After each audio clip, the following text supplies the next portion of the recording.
Apologies, I have to film like this again because Canvas doesn't let me control the video examples I have on my slides, and it doesn't let me play multiple of them.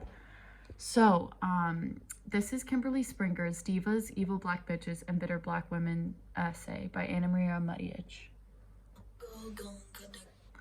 This essay discusses intersectionalist feminist theory, specifically focusing on the analyzation of how gender and race combine to form a specific experience for African American women in our society and in its institutional systems. This essay also discusses these topics in the context of the 1980s and 90s.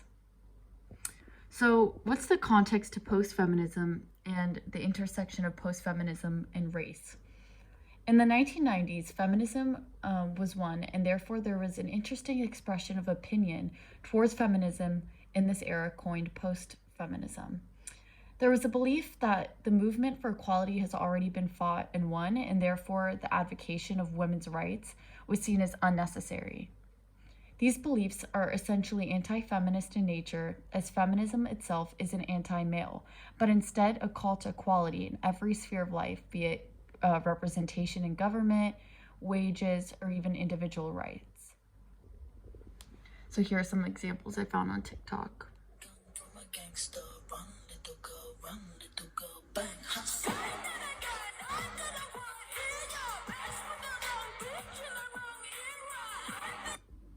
And that was more for the post-feminism perspective. So let's discuss the intersection of post-feminism and race. So how does this intersect together? So the term of being like a woman is so universalized in the definition of feminism that race isn't really taken into the equation. And it's kind of the belief that women want everything, and that was a big belief in the 80s.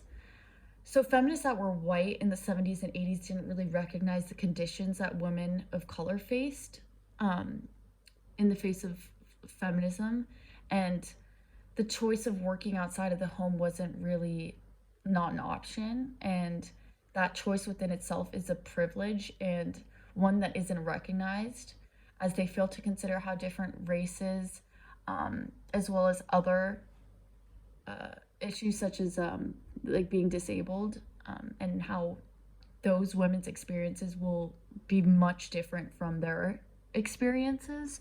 And I found this really good TikTok video to kind of show an example of this today and how this is still a present issue in the definition of feminism.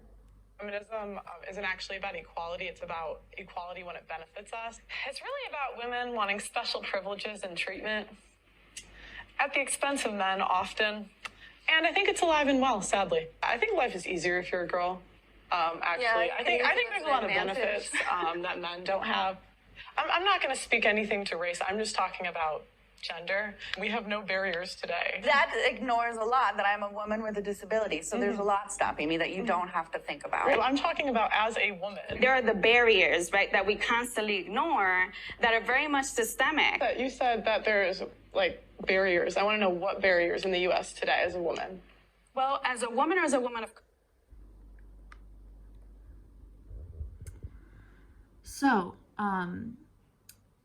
there are stereotypes that also merge with post-feminist discourse, and these tropes are used to dehumanize Black women. So one of the stereotypes and expectations that exist for Black women is being a strong Black woman. And this means that Black women face many responsibilities and at the same time have expectations to be limited in certain realms, and they can't show weakness or stress or emotion, and don't have that freedom to do so. And I found this really great example on TikTok. I felt pressure to be strong as a Black woman in Hollywood because I kept hearing that term. Everyone kept saying, be a strong Black woman, strong Black woman. Then I realized that's a myth. It means that I'm some superhuman in some kind of way where nothing affects me, and that is so far from the truth. Sometimes I don't want to be strong. In addition to that, there are other stereotypes that were portrayed in media and post-feminist discourse that combine with these stereotypes. And in the 1980s, there was a lot of representation of Black women as being welfare queens or crack mothers. And this is an example of Glow, which is this show that was released on Netflix, and one of the characters has to play a welfare queen as their character for wrestling. And these are some examples of some images that were portrayed in media in the 80s. And let's go talk more about the 2000s and those stereotypes that were portrayed heavily in media. The diva. So, this is another trope designed to dehumanize and categorize Black women. So the diva is an unhinged, high-maintenance, unreasonable, boastful, and quite frankly frowned upon. And a great example of that is Mariah Carey, who's been labeled as like the brat of Hollywood. So a diva is heavily used in the context of colored women and seems to register as a negative connotation, but when used in other contexts, it's seen as empowering. And why is this? So diva seems to be labeled taking into account the expectation of how one should follow norms with certain race, economic classes, and norms in sexual expression. Diva, for those who were, in the working class or poor, are seen as bitches, prompting those in the audience who are Black women to feel pressured not to appear that way and not to appear as too high maintenance or taking up too much space, which ingrains a sense of fear as being perceived like so.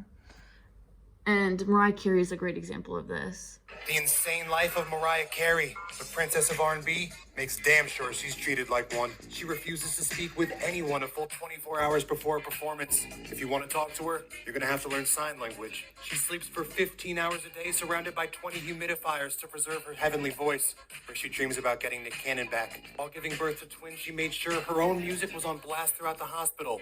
So babies are getting entrance music now. She stormed out of Obama's inauguration when she wasn't sitting at the same table with Barack and Michelle.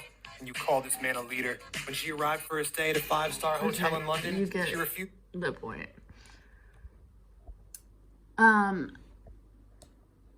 Another stereotype is the Black lady, or essentially how a Black woman should behave. So this was kind of put in place when Black women started mobilizing upwards and were partaking in the working class, and were then plagued with expectations to fulfill a certain role that they needed to uphold. Being a Black lady can only be obtained by being a professional of some sort, and this title is essentially earned and not given.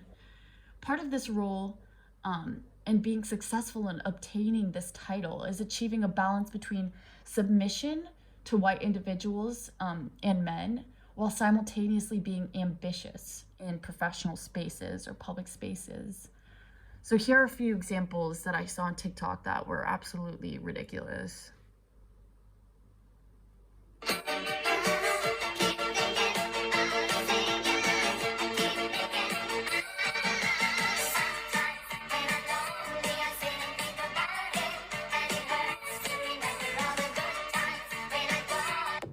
Yeah, I don't know what the hell that was supposed to be, but that was crazy. And this is another example of, I think it's called Hidden Figures. I'm not sure if that was correct, but a TikTok clip from this film that shows a quote-unquote failing of being the Black lady in a professional setting.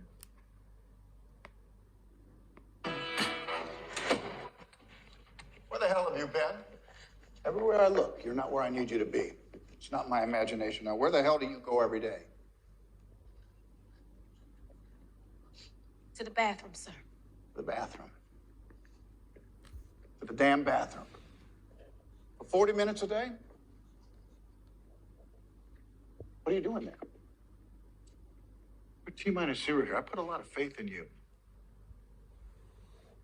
There's no bathroom for me here. What do you mean there's no bathroom for you here? There is no bathroom. There are no colored bathrooms in this building or any building outside the West Campus, which is half a mile away. Did you know that? I have to walk to Timbuktu just to relieve myself. And I can't use one of the handy bikes. Picture that, Mr. Harrison. My uniform, skirt below my knees, my heels, and a simple string of pearls. Well, I don't own pearls. Lord knows you don't pay colored enough to afford pearls. And I work like a dog day and night, living off of coffee from a pot none of you want to touch.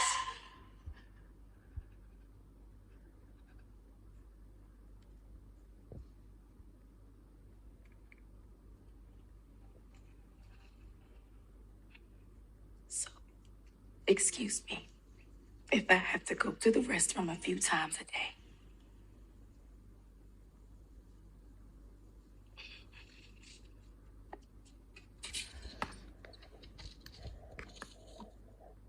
Chills.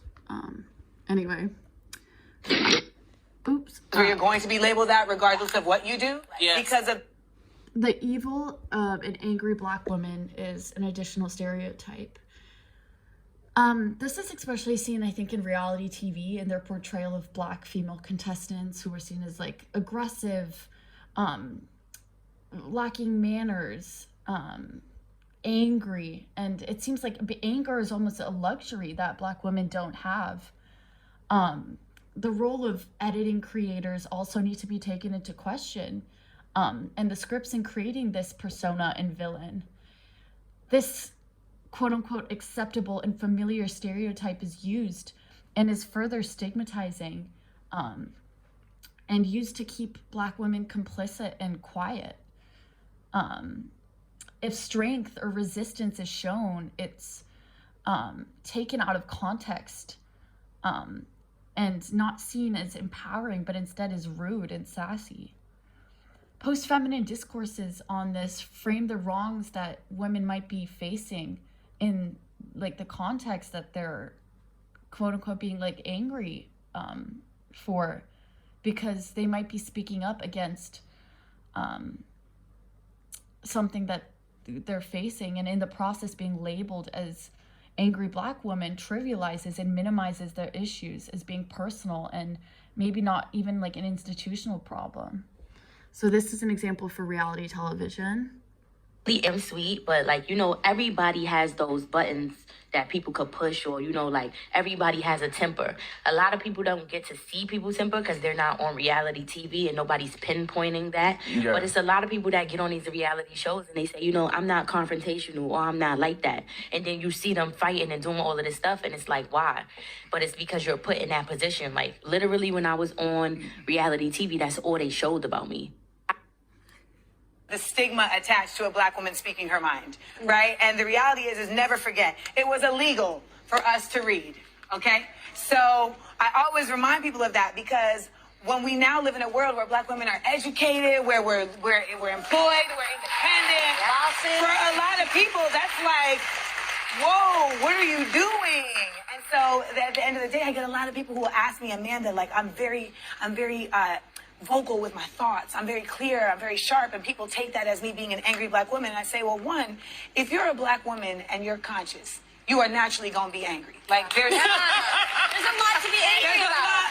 There's to be angry about. You know, James Baldwin said that, and that, you know, I paraphrase, but that's a fact. At the same tone, though, the fact of the matter is that some people will try and call you angry to diminish the value of what you're saying. Right, exactly. There's a little mind manipulation right there. Yes, and so the truth is that a lot of times I feel like people are more interested in the tone of what you're saying than what you're actually saying. And with black women, I think that we get the brunt of that on a regular.